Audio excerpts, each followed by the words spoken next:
The question is often asked, when will UFO disclosure happen? These lights, they keep coming together? The answer is, it has. The New York Times revealed the existence of a secret government program to investigate UFO sites.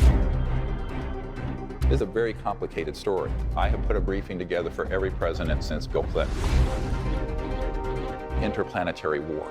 Look at this. This is the next big thing that they want the public to be afraid of.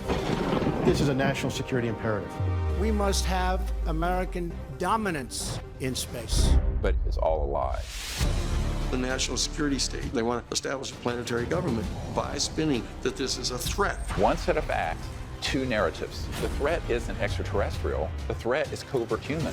The Close Encounters of the Fifth Kind protocols, developed by Dr. Greer, is the most dangerous information he has released to the public. Human-initiated communication with extraterrestrials is possible.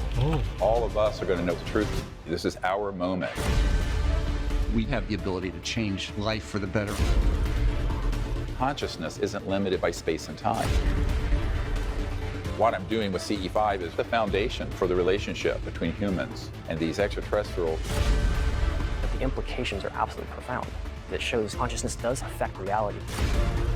A critical mass of people can shift an entire civilization. But the intelligence community don't want the public to know. They say, what's in it for me?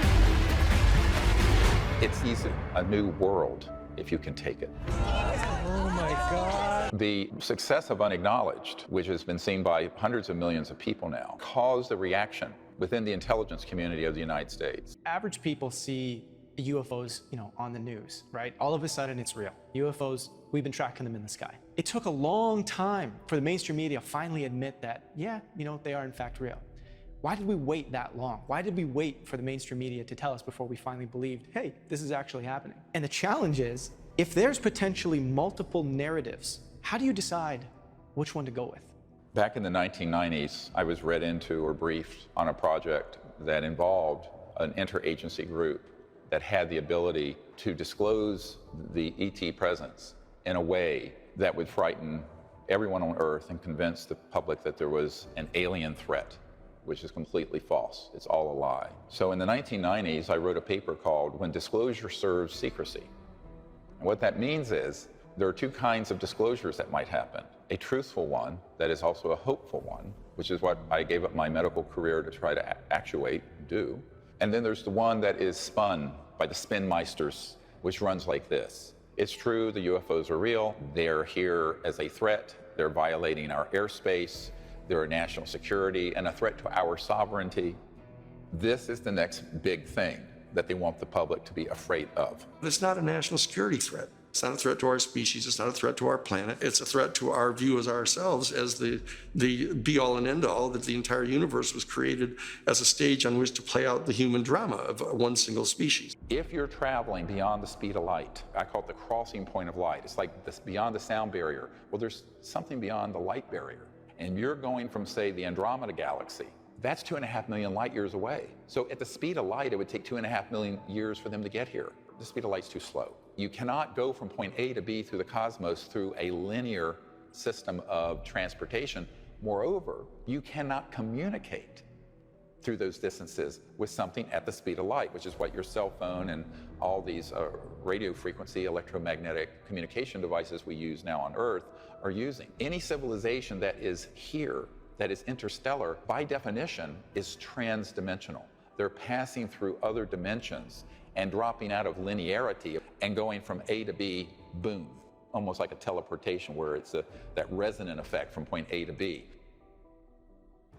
Any communications systems that these ETs have are also going at the speed of not light, but of thought, a quanta of thought. We think of consciousness and thought as this sort of amorphous, irrelevant, interesting, but mystical thing. But the central operating system and communication system for all interstellar civilizations is consciousness and thought, and technologies that interface with them. Nature does not insist on conserving energy in 3 dimensions.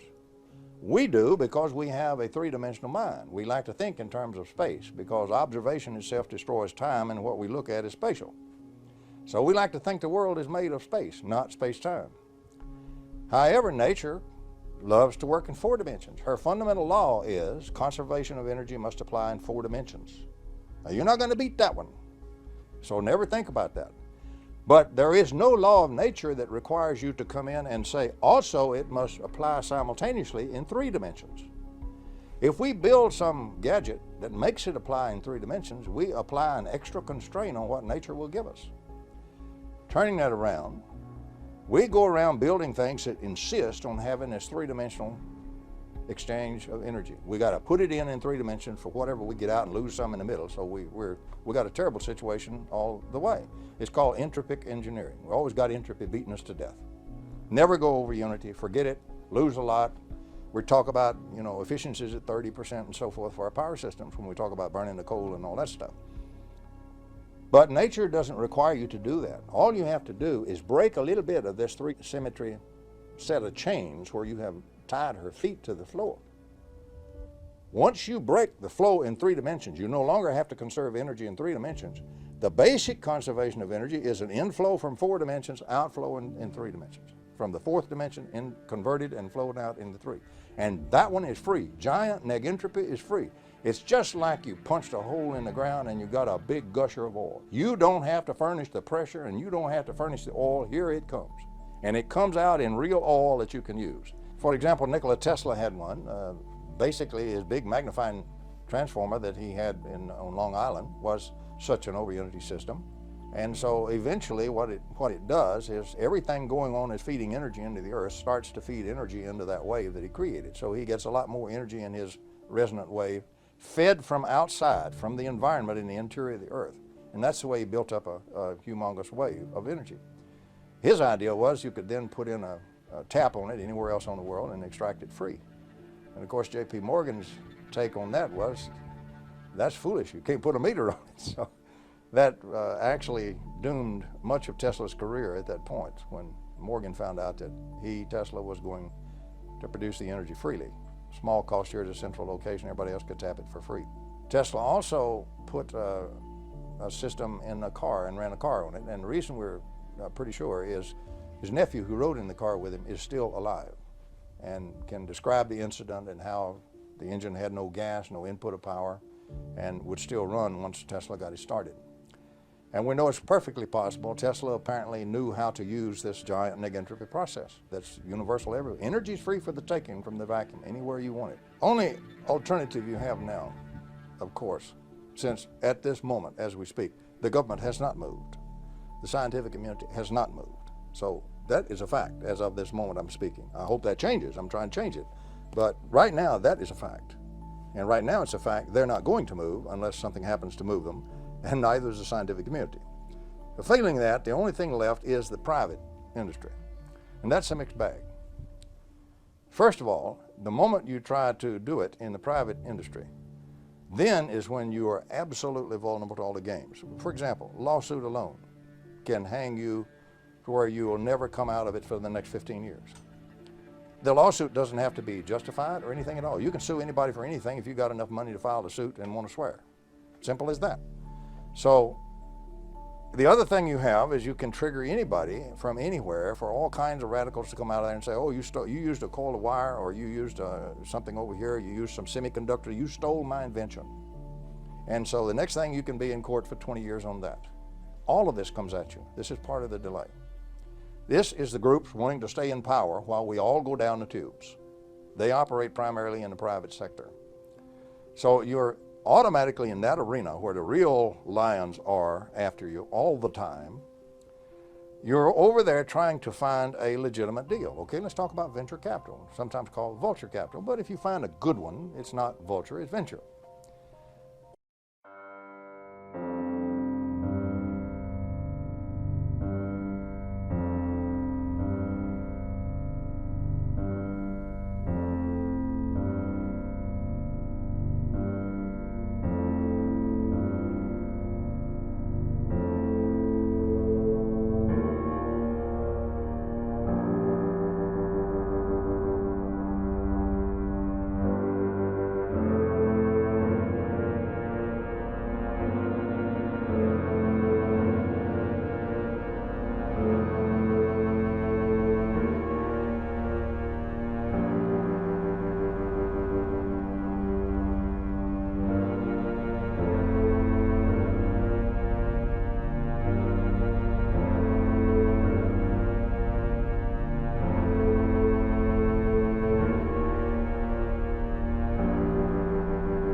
What does a venture capitalist want to do? He wants to buy 30% or 50% of your company, or 51, or maybe 60. He's got the money. Then the next thing he wants to do is he's going to move you and all your guys right out of there, and he's going to put his own management team in there, and he's going to run it with bean counters. If you run this one with bean counters only, you destroy the program before you start. So your only choice then is to avoid venture capitalists like the plague and to try to go for licensing, which means the brunt of doing the research on the front end falls on you and your meager resources, which for working people is whatever you can afford out of your back pocket. But if you don't do that, you're not going to do it anyway. How many have you seen in the past that went to venture capital route that were real? How many of them made it? I can name 3 or 4 that were real. They're not there yet. They're not going to be there. They were buried. So the thing that sets in, you have to do it by licensing. Then you got to get the patent office. The patent office says it's impossible to do an over unity system. The API, the Physics Institute, comes down on you and says it's absolutely against the laws of nature. It isn't. These are people who haven't even studied the problem, and they know classical thermodynamics, but it's against the laws of nature and it violates classical thermodynamics. Of course it violates classical thermal. You can't build one of these by classical thermal. You build it by the other kind of thermodynamics. So the next thing you have is the scientific community is all over. Look what they did to cold fusion. There's real stuff in cold fusion. 600 experiments worked, for goodness sake. So the thing is, you're against the scientific community is against you, lock, stock, and barrel. And by the way, everything is a distribution curve. Get off of this horse pucky about scientists are always sweet, nice, reasonable people. That is not true. 10% of them are devils. 10% of them are angels, ought to be rewarded at the salt of the earth. But 10% of them have absolutely no ethics, absolutely playing nothing but the big monkey and power game, and absolutely your worst enemy in this area. Glorious opportunity to, in other words, the vultures, or there's a better word for it, the wolves go around looking for the rabbits, and you're the rabbit and they're the wolf. So your next thing you get into is a big wolf-rabbit game with the scientists over on that 10%. So you face all of that. Meanwhile, you've got to go to the patent office. You get to the patent office, what are you looking at? This is impossible. This is perpetual motion. You say, well, the atoms have been doing this for 15 billion years. It's not perpetual motion, but it's just long-lasting.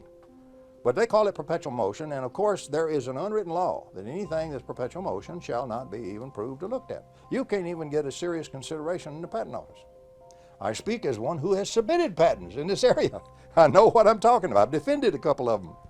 So what we have is a situation where the entire structure of science, industry, the organizations of science, and the patent office are already against you. If you can't get a patent, how can you license? So it's a real neat little thing. It's the old chicken and egg situation. If I had the chickens, I could get some eggs. If I had the eggs, I could get some chickens. This situation is designed so you never get chickens and you never get eggs. So the only thing you can do is to try to put your head down and continue with that and do one other thing, communication. Fortunately, we do have the internet. Sure, it's full of a lot of bad information. It's also full of a lot of good information. You just have to discriminate. So the other thing you have to do to have any chance at all is communicate, communicate, communicate, communicate, which we do to the limit that we're legally able to do and not lose our patents. If we can get the government to move, they can cut through all of that by simply issuing the order to do it.